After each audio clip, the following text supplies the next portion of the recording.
আম্মাজান খাদিজাতুল কুবরা রাদিয়াল্লাহু তাআলা আনহা তিনি ছিলেন বড় লোকের মেয়ে। আম্মাজান খাদিজাতুল কুবরা রাদিয়াল্লাহু তাআলা আনহা তার আব্বাজান ছিলেন অনেক বড় লোক, জায়গা জমি সম্পত্তির মালিক ছিলেন, অনেক সোনাদানার মালিক ছিলেন। একদিন আম্মাজান খাদিজাতুল কুবরা রাদিয়াল্লাহু তাআলা আনহা তিনি আল্লাহ রাসূলের কাছে প্রস্তাব নিয়ে আসলো, হে আল্লাহর পয়গম্বর, হে নবী, আমি খাদিজা আপনাকে বিয়ে করতে চাই, বিয়ের প্রস্তাব দিতে এলাম। আল্লাহ রাসূল বলেছেন, ও খাদিজা, তুমি আমাকে বিয়ে করতে চাও কেন? খাদিজা, তোমার আব্বাজানের এত সয় সম্পত্তি, এত জায়গা জমি সোনাদানার মালিক তোমরা, আর আমি মোহাম্মদ, আমার তো খাওয়া হয় না, তোমরা কেন, তুমি আমাকে কেন বিয়ে করতে চাও? আম্মাজান খাদিজা বলেছিল, হে আল্লাহর পয়গম্বর, রতনকে রতনই চেনে, আমি জানি আপনি কেমন মানুষ, আমি খাদিজা কথা দিলাম আপনি আমাকে বিয়ে করেন, আমি খাদিজা কোনোদিন আপনাকে কষ্ট দেব না। আপনি দিনের দাওয়াত দিতে যাবেন, আমি খাদিজা আপনার ভাত রান্না করে খাওয়াবো, আপনি দিনের দাওয়াত দিতে যাবেন, আমি খাদিজা আপনার জামা কাপড় পরিষ্কার করে দেব। হে আল্লাহর পয়গম্বর, আপনি আমাকে নিরাশ করবেন না, আমাকে বিয়ে করেন। আল্লাহ রসুলের সঙ্গে আম্মাজান খাদিজার বিয়ে হলো। বিয়ের পর তাদের সাংসারিক জীবন কেমন ছিল, আম্মাজান খাদিজা স্ত্রী হিসেবে কেমন ছিলেন, দুজনের কেমন ভালোবাসা ছিল, আমার মায়েরা মন দিয়ে শুনবেন। আর অনুরোধ, হাতে না ধরে পায়ে ধরে বলি, গজলের মাঝখানে ওটাওটি করবেন না। যেতে হলে গজল শুনে আপনারা চলে যাবেন, এই গজলটা শুনে, তবে গজলের মাঝখানে কেউ উঠবেন না। শোনেন কেমন ভালোবাসা তাদের মধ্যে ছিল, আমাদের স্বামী স্ত্রীর মধ্যে কেমন ভালোবাসা হয় আর তাদের মধ্যে কেমন ভালোবাসা ছিল। ছন্দের মাধ্যমে কবি লিখছে, শুনবেন। কেমন ভালোবাসে নবী আম্মা খাদিজা,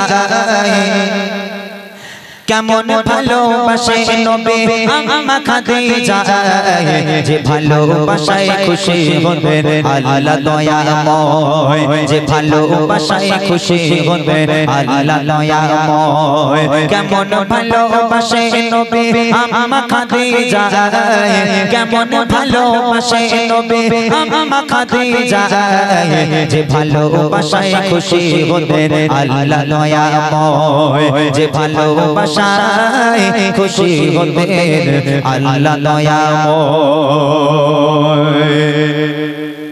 ধনী ঘরের মেয়ে হয়ে আম্মা খাদিজা নবীর কাছে এসে বলে করব যে নিকাহ। ধনী ঘরের মেয়ে হয়ে আম্মা খাদিজা নবীর কাছে এসে বলে করব যে নিকাহ। নবী বলে, ও খাদিজা কেন চাও আমায়, নবী বলে, ও খাদিজা কেন চাও আমায়, রতনকে রতনী চেনে অন্য কেহ নয়, ও গো রতনকে রতনী চেনে অন্য কেহ নয়। কেমন ভালোবাসে নবী আম্মা খাদিজা, কেমন ভালোবাসে নবী আম্মা খাদিজা, যে ভালোবাসায় খুশি হবেন আল্লাহ দয়াময়, যে ভালোবাসায় খুশি হবেন আল্লাহ দয়াময়। দিনের দাওয়াত দিতে গেলেন নবী, রাত 1টা, রাত 12টা, রাত 2টো। আল্লাহ রসুল রাত বেরাত বাড়িতে আসতেন, কোনোদিন 12টা বেজে যায়, কোনোদিন 2টো বেজে যায়। একটা দিনের জন্য আল্লাহ রসুল বাড়িতে এসে দরওয়াজার সামনে দাঁড়িয়ে কোনোদিন দুবার দরওয়াজায় টোকা মারার প্রয়োজন পড়েনি। আল্লাহ রসুল দিনের দাওয়াত দিয়ে বাড়িতে এলো, একবার দরওয়াজায় টোকা মারলো, সঙ্গে সঙ্গে দরজা খুলে গেল। আম্মাজান খাদিজার সামনে দাঁড়িয়ে আল্লাহ রসুল বলছেন, ও খাদিজা, তুমি কি সারা রাত ঘুমাও না? বলছে, কেন? বলছে, না, আমি বাড়িতে আসি, একবার টোকা মারিয়া তুমি দরজা খুলে দাও, কেমন করে পারো খাদিজা, তুমি কি ঘুমাও না? আম্মাজান খাদিজা সেদিন বলেছিল, হে আমার স্বামী, হে আল্লাহর পয়গম্বর, আপনি যখন বাইরে থাকেন আমি খাদিজা ঘুমোতে পারি না, বড় টেনশন হয়, বড় ভয় হয়, না জানি কাফেরেরা আপনার উপর কোনো আক্রমণ করলো কিনা, কাফেরেরা আপনার কোনো ক্ষতি করে দিল কিনা, এই টেনশনে আমি খাদিজা সারা রাত ঘুমোতে পারি না, আপনার জন্য দরওয়াজার গোড়ায় অপেক্ষা করি। হাই রে, কেমন কেমন ছিলেন স্ত্রী হিসাবে তিনি। আমার মায়েরা পারবে, ছেলে যদি অফিসে চাকরি করে খুব বেশি হলে রাত 12টার সময় বাড়ি আসবে, এসে আল্লাহ রসুল একবার টোকা মারতো আর দরজা খুলে যেত। আমার ভাইরা কিরম একবার টোকা মারলে দরজা খুলবে, ঘুষি মেরে লাথি মেরে কিল মেরে দরজা ভেঙে গেল, আমার মায়েদের আর ঘুম ভাঙে না। উতি বলে, আমার স্বামী আমার সোনার ছাঁদ, ওরে আল্লাহ কি ভালোটাই না বাসে, স্বামীর পায়ের তলায় নাকি তাদের জান্নাত। জান্নাতটা কি আর এমনি এমনি পাওয়া যায়? হ্যাঁ, আম্মাজান খাদিজা কেমন ছিল, কবি লিখছে, দেখেন। দিনের দাওয়াত দিতে নবী যায় গো দারে দারে, অপেক্ষাতে বসে থাকে বিবি নিজের ঘরে। দিনের দাওয়াত দিতে নবী যায় গো দারে দারে, অপেক্ষাতে বসে থাকে বিবি নিজের ঘরে দরজা টোকা দেবার সাথে দরজা খুলে যায় দরজা টোকা দেবার সাথে দরজা খুলে যায় বিবি বলে আপনি ছাড়া ঘুম নাহি হয় ও গো বিবি বলে আপনি ছাড়া ঘুম নাহি হয় কেমন ভালোবাসে নবী আম্মা খাদিজা কেমন ভালোবাসে নবী আম্মা খাদিজা যে ভালোবাসায় খুশি হতেন আল্লাহ দয়াময় যে ভালোবাসায় খুশি হতেন আল্লাহ দয়াময় একদিন নবী পাক বাড়িতে এলো, দরওয়াজায় টোকা মারলো, দরজাটা খুললো, আম্মাজান খাদিজা সামনে দাঁড়িয়ে আছে। আল্লাহ রাসূল আম্মাজান খাদিজাকে দেখে হাউমাউ করে কেঁদে উঠেছে। কেন জানেন? দেখছে আম্মাজান খাদিজা দাঁড়িয়ে আছে আর খাদিজার জামাটা এমন ভাবে ছেঁড়া, এমন ভাবে জামাটা ছিঁড়ে গেছে, ও জামা সেলাইও করা যাবে না, তাবলিও মারা যাবে না। এখন এই দেখে আল্লাহ রাসূল হাউমাউ করে কেঁদে উঠেছে। আম্মাজান খাদিজা আল্লাহ রাসূলকে জড়িয়ে ধরলো, হে আমার স্বামী, আমার দ্বারা কি কোনো ভুল হলো? আপনি কাঁদছেন কেন? আল্লাহ রাসূল বলছেন, খাদিজা তুমি কোন ঘরের মেয়ে খাদিজা? তোমার আব্বাজানের এত সয় সম্পত্তি, এত জায়গা জমি, সোনা দানার মালিক তুমি। আজকে তোমার অবস্থা দেখো খাদিজা, আমাকে বিয়ে করে তোমার সব শেষ হয়ে গেল খাদিজা।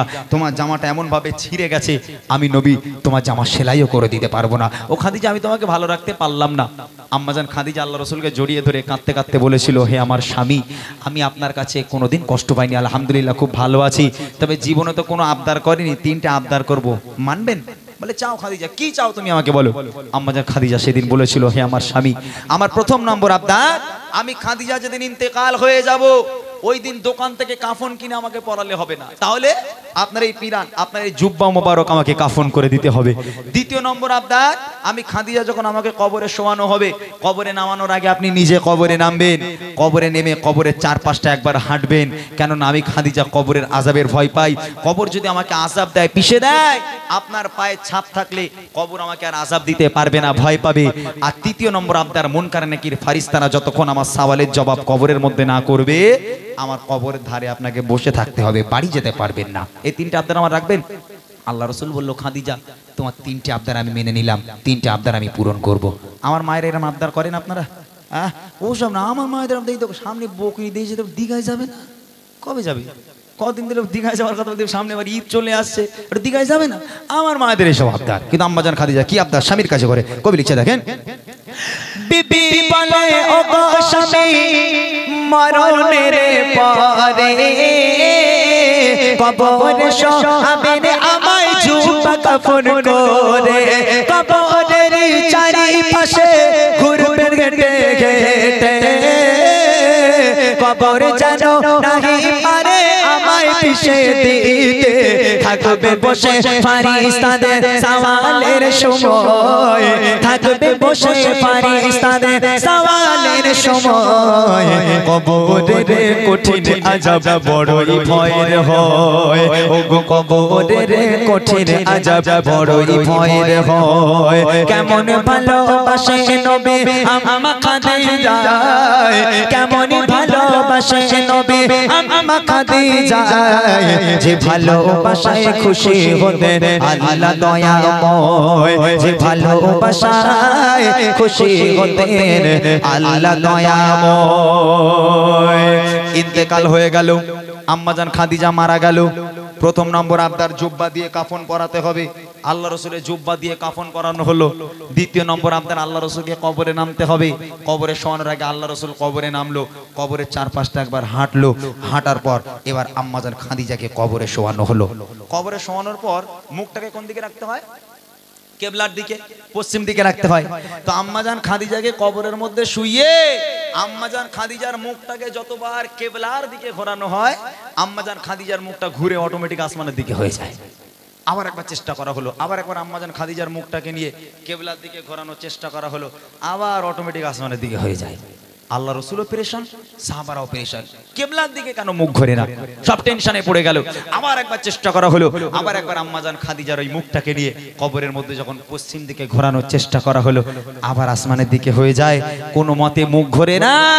আল্লাহ পাক সঙ্গে সঙ্গে নবীর কাছে খবর পাঠালো, আমার বন্ধু চিন্তা করবেন না, চিন্তার কোনো কারণ নেই, আমি আল্লাহ চাই না খাদিজার মুখটা কিবলার দিকে থাক, কেননা খাদিজা দ্বীন ইসলামের জন্য, কোরআনের জন্য আমি আল্লাহ আমার জন্য এত কষ্ট করেছে, এত রক্ত ঝরিয়েছে, নিজেকে এত কুরবানি করেছে, আমি আল্লাহ খাদিজার উপর এত খুশি হয়ে গেলাম।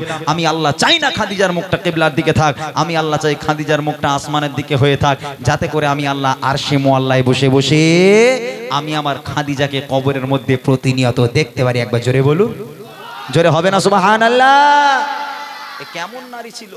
এই ছিল সেই খাদিজা যাকে আল্লাহ পাক সালাম পাঠিয়েছিল আল্লাহ নিজেই। আল্লাহ পাক বলছে কিবলার দিকে ঘোরানোর দরকার নেই, খাদিজার মুখটা আসমানের দিকে থাক, আমি আল্লাহ আরশে মুআল্লায় বসে বসে খাদিজাকে সব সময় দেখবো। আহা, কি নারী ছিল! সেরকম নারী হতে হবে আমার মায়েরা। আজকে যদি আপনারা সেরকম নারী হতে পারে, দুনিয়ার বুকে আপনারা জান্নাতের সার্টিফিকেট পেয়ে যাবেন। শেষ কথা খুব লিখছে দেখেন, যত সবাই খাদিজাকে কিবলাতে মুখ করে, ততবারে আসমানের ওই দিকে যায় যে ঘোরে। যত সবাই খাদিজাকে কিবলাতে মুখ করে, ততবারে আসমানের ওই দিকে যায় যে ঘোরে। আল্লাহ বলে ও গো নবী চিন্তার কিছু নাই, আল্লাহ বলে ও গো নবী চিন্তার কিছু নাই। খাদিজাকে দেখবো বলে আমি সর্বদাই, ও গো খাদিজাকে দেখবো বলে আমি সর্বদাই। কেমন ভালোবাসে নবী আমার খাদিজা, কেমন ভালোবাসে নবী আমার খাদিজা, যে ভালোবাসায় খুশি হতে আল্লাহ দয়াময়, যে ভালোবাসায় খুশি হতে আল্লাহ দয়াময়, যে ভালোবাসায় খুশি হতে আল্লাহ